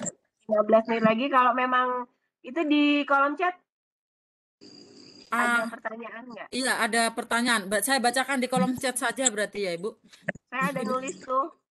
Untuk security kayaknya penting ya, Dian. Jadi kayaknya anak-anak, jadi mungkin kalau memang ada panduan gitu yang bisa dibagi ke kita, itu mungkin kita perlu share ke anak-anak supaya mereka juga bisa membentengi diri mereka untuk tidak kebablasan. Artinya jangan nunggu salah dong kalau untuk bisa. Karena sedih banget kalau nunggu salah baru mereka bisa sadar. Betul. Kalau bisa diperbaiki, kalau misalnya apa yang tidak bisa diperbaiki itu kan, atau yang betul-betul masa depannya dipertaruhkan kan, kasihan. Kalau memang saya sih menjelaskan ke anak-anak tuh gini, kita untuk tahu kedalaman jurang itu perlu terjun nggak Bu, ya seperti itu. Jadi seseorang itu dengan penalarannya, dengan berpikir sehatnya itu kan tidak perlu ngetes kedalaman jurang dengan terjun, tapi dengan berpikir itu bisa. Saya kasih istilahnya seperti itu. Tapi kan anak-anak kan nggak cukup dikata-katain ya, tapi harus bisa. Benar, ya, benar. Ya, tertarik dengan TikTok itu gara-gara ngelihat anak-anak itu kok gandrung sekali ya dengan TikTok. Dan memang betul ketika kita masuk itu kayak di panggung boneka Strombolinnya Pinocchio itu ya. Jadi kita bisa larut, bener, dan memang seru banget. Dan ada kayak misalnya satu lagu itu sekian orang itu mengikuti memang seru sih, ada yang joget-joget apa segala macam. Untuk masuk membuat hal positif emang luar biasa, itu butuh energi gede Bu Sulis. Tapi anak-anak itu memang kayak kreatif menciptakan konten yang disukai, sampai anakku tuh bilang, Nisa bilang, Mama kalau bikin konten itu jangan yang kayak ngegurui sekali. Jadi harus ada seru, kemudian tidak ada kesan menggurui, karena ketika kita menggurui itu mereka bakal tinggalkan. Nah itu juga kan membuat kita ini ya pusing juga, nih gimana bikin konten yang disukai tapi yang jelas Bu Chan, kalau kita guru bikin konten pasti urusannya pendidikan pasti tidak disukai.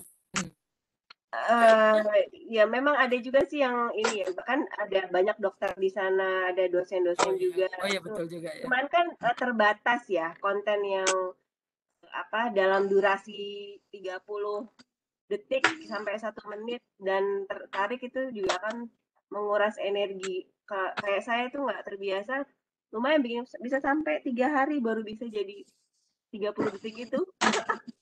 Ibu Chan kemarin bikin konten apa Ibu Chan? Mohon maaf, kita bisa sharing. Karena ada beberapa itu yang mulai melirik media ini. Mungkin karena siswa itu suka pakai TikTok.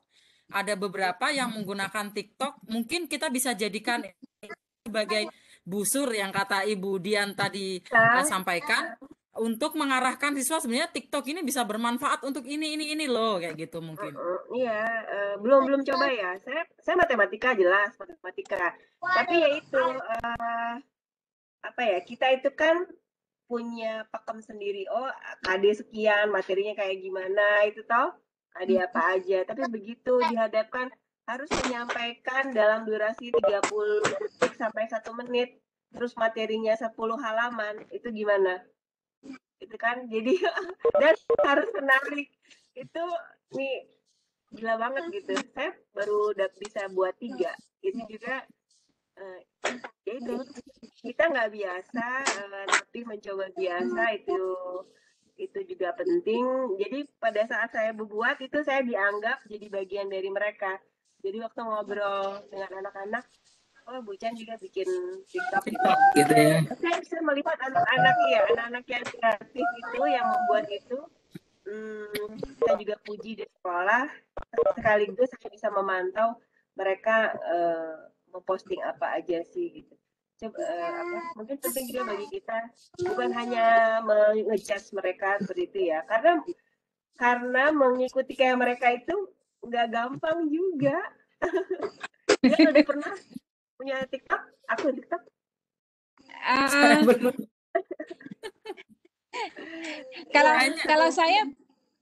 Kalau saya begini Bu, itu keren ya. Tapi saya termasuk sebenarnya numpang lihat TikTok sebenarnya, numpang lihat TikTok tapi secara nggak langsung dilihat Instagram. Lewat Instagram lihat beberapa. Ada tips. Saya ini kan termasuk orang yang dari kelas 1 SD sampai kelas 3 SMA tuh saya punya nilai matematika cuma 6. Ini harus saya akui. Tapi ternyata sekarang saya belajar matematika lagi. Ternyata lebih enak ketika saya ngelihatnya di TikTok gitu. Oh dia ada tuh yang ini perkalian ini terus cara Jepang, cara Cina gitu. Oh ternyata sesederhana itu gitu.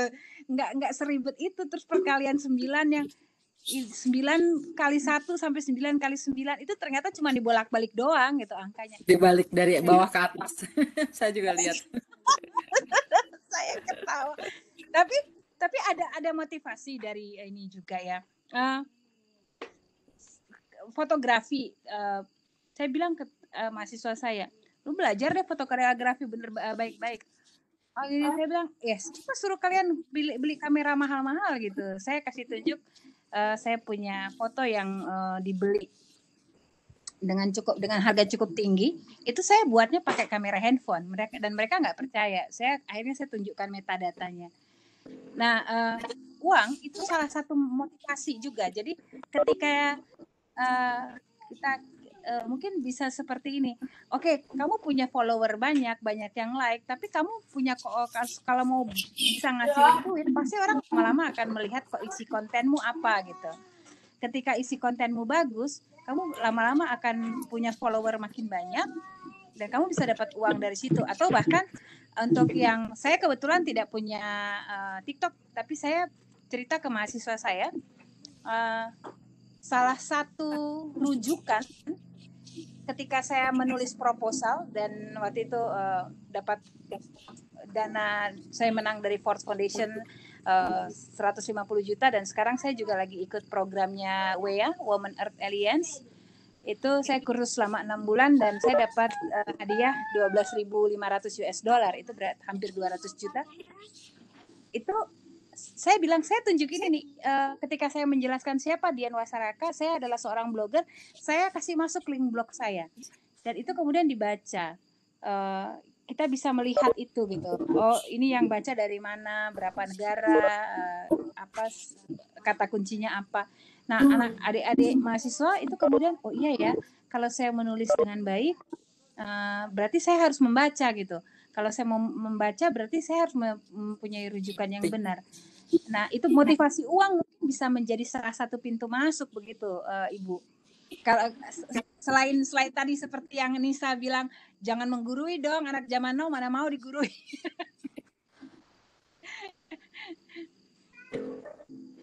Ya baik, Ibu. Akhirnya anak-anak jadi ini kita ya, jadi referensi kita juga ya, anak. Karena kan mereka yang bijak sebenarnya. Kita banyak belajar dari mereka, dan mereka penduduk. Kalau bahasanya Prof. Renal Kasali kan, anak-anak itu penduduk, jadi nggak usah belajar. Kita aja yang dari dunia lain harus. Cuman ya itu ngeri banget kalau salah arah itu yang takut. Oke, 5 menit lagi kalau tidak ada bisa closing statement. Menarik banget ya, alhamdulillah. Menarik ini tembus berapa? Biasanya kan sepi loh, kemudian ini alhamdulillah. Mungkin karena materi yang dibahas kali ini betul-betul real terjadi di sekitar kita, Ibu. Karena mau tidak mau bisa jadi tahun ajaran baru kita tidak terlepas dari yang namanya belajar online atau belajar daring. Seandainya wilayahnya aman juga pasti blended learning. Karena pasti model tatap mukanya terbatas. Jadi apa yang disampaikan pada saat ini menurut saya sangat bermanfaat, terutama tadi adalah security, bagaimana cara kita membuka website supaya itu tidak menjadi bumerang untuk kita sendiri, data-data kita tidak dicuri. Kemudian tips yang tidak kalah pentingnya, jangan membiarkan laptop kita posisi on atau posisi standby sementara kita melakukan hal-hal pribadi. Mungkin kamera dikasih selotip, nah itu sangat bagus sekali. Saya juga menggunakan itu, jadi kamera saya kasih selotip. Jaga kemungkinan kalau kita sudah mengklik videonya, tapi bisa jadi bisa terekam juga. Saya pernah seperti itu, Bu. Baik, Ibu Dian, Ibu Chandra, kita closing ya, Bu. Ini sudah jam 9:10. Oke, iya. Ya. Alhamdulillah Bapak Ibu Guru, sangat menarik sekali bincang-bincang kita pada malam hari ini. Semoga apa yang kita diskusikan bersama, apa yang kita sharing bersama bisa menjadi pengalaman kita dan kita bisa mungkin gunakan di sekolah kita masing-masing menjadi motivasi, menjadi solusi terbaik yang bisa kita aplikasikan kepada siswa-siswi kita. Tidak lupa ucapan terima kasih saya ucapkan kepada narasumber kita, Ibu Dian Wasaraka. Sukses selalu Ibu, kami tunggu karya-karyanya yang membawa inspirasi bagi kami semua guru-guru di wilayah Papua Barat khususnya dan seluruh Indonesia pada umumnya. Terima kasih juga kepada Bapak Ibu Guru yang telah hadir pada room kali ini, yang masih bersama dengan kami Kaswari hingga pukul 9 untuk wilayah Indonesia Timur. Terima kasih Bapak Ibu. Jangan lupa ikuti kami lagi 2 minggu ke depan di Kaswari dengan materi yang tidak kalah menarik dengan pembicara selanjutnya. Kami juga mohon mungkin Ibu Dian lain waktu kita undang lagi sebagai pemateri. Ibu Dian. Ada closing statement Bu Sulis. Oh, Ibu Dian, oh iya betul, maaf saya lupa. Ibu Dian, silahkan closing statement dulu sebelum saya tutup webinar kita kali ini. Silahkan Ibu Dian. Baik, Bapak Ibu, terima kasih sebelumnya. Closing statement saya sederhana saja. Tadi pertanyaannya bisa nyalakan video untuk foto bersama. Iya. Jadi closing statement saya sederhana saja. Tadi di akhir presentasi saya bertanya, apakah kita tangan ataukah kita tanah lempung? Jawabannya kita adalah keduanya. Jangan pernah berhenti belajar, karena guru, dia walaupun dia seorang guru, tapi dia tetap adalah seorang murid. Kenapa saya mengatakan seperti itu? Karena sampai hari ini, saya masih tetap menyebut guru SD saya adalah ibu guruku. Bahkan guru SMA, guru TK, saya masih tetap memanggil ibu guruku. Jadi walaupun saya sudah seorang dosen dan insya Allah mohon doanya mudah-mudahan saya bisa PhD di Cambridge. Amin. Saya tetap adalah seorang murid seperti itu. Tapi di satu sisi saya juga adalah tangan yang saya ingin dengan tangan itu saya bisa membentuk tanah lempung mahasiswa-mahasiswa saya untuk menjadi pribadi yang lebih baik. Itu saja. Super sekali. Terima kasih Ibu, sangat menginspirasi sekali ya Bapak Ibu. Semoga Bangga kita ya, kita semua punya keren. Papua Barat punya Ibu Diana. Keren, betul. Sebenarnya masih sangat banyak juga Bu ya yang berkualitas di Papua Barat, cuma mungkin perlu kita munculkan Bu di Kaswari ini untuk menginspirasi. Dan apa yang Ibu Dian utarakan sebagai closing statement itu semoga juga bisa mengimbas kepada kita semua. Marilah kita menjadi tangan yang dapat membentuk siswa-siswi kita dan menumbuhkan karakter baik dari siswa-siswi kita. Terima kasih Ibu Dian Wasaraka, sukses selalu dan semoga apa yang dicita-citakan di Cambridge lancar dan bisa mendatangkan manfaat yang lebih besar lagi kepada kami, putra-putri Papua dan Papua Barat dan seluruh Indonesia. Terima kasih Ibu, kami mohon kesediaannya lain waktu bisa menjadi pemateri lagi di acara Kaswari kali ini. Kami mohon kesediaannya jika Ibu berkenan. Terima kasih. Ya, terima kasih kepada Bapak Ibu yang telah hadir di room atas kesediaannya untuk bersama kami berpartisipasi saling sharing untuk memajukan pendidikan di Indonesia. Bapak Ibu, izinkan saya Sulistia Budiwati bersama seluruh panitia dari Kaswari untuk undur diri. Insya Allah kita jumpa lagi 2 minggu yang akan datang dengan pemateri yang semoga sangat bermanfaat dan pastinya sangat bermanfaat untuk kita semua. Salam sehat Bapak Ibu, selamat malam. Assalamualaikum warahmatullahi wabarakatuh. Terima kasih. Waalaikumsalam. Terima kasih Bu Sulis. Terima kasih Bu Chan. Terima kasih Pak Bungkus. Jangan lupa isi aksennya untuk mendapatkan sertifikat. Sudah selesai Bu.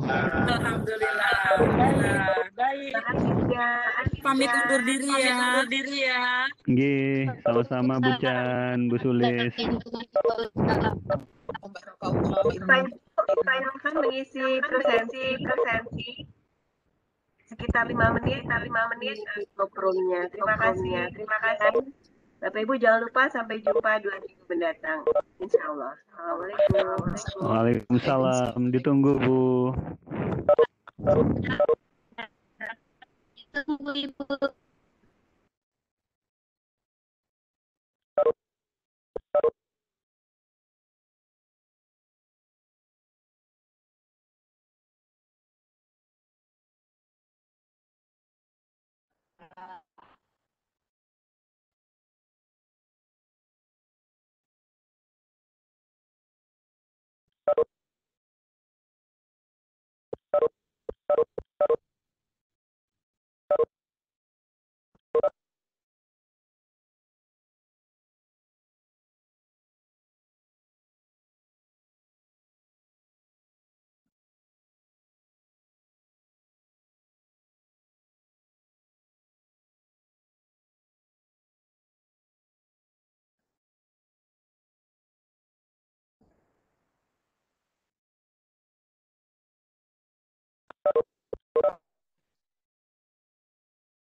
Sudah.